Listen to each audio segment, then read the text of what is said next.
Puluhan siswa sekolah dasar berbagai sekolah kota Denpasar antusias terlibat dalam permainan tradisional khas Pulau Dewata di Taman Kota Lumintang. Salah satunya megoak-goakan. Dalam permainan ini, seorang anak berpura-pura menjadi burung gagak.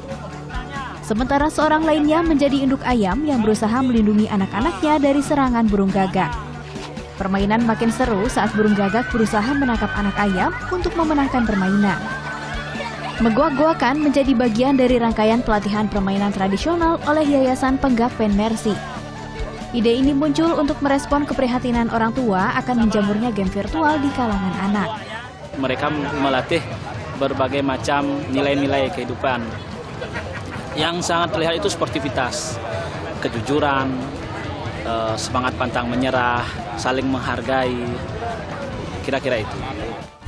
Selain megoak-goakan, ada juga permainan keranjang duren. Setelah instruktur memberikan aba-aba, anak-anak membentuk sebuah kelompok atau mengisi kekurangan anggota kelompoknya. Permainan ini melatih kerjasama anak. Sebagian besar peserta baru mengenal ragam permainan tradisional ini. Senang karena ada permainan keranjang duren. Bagus permainannya. Senang, bahagia. Kenapa, Dek? Permainannya tuh sangat bagus. Orang tua juga diharapkan dapat turut melestarikan permainan tradisional dengan mengenalkannya kepada anak-anak mereka sejak dini. Muhammad Hasanuddin melaporkan untuk NET.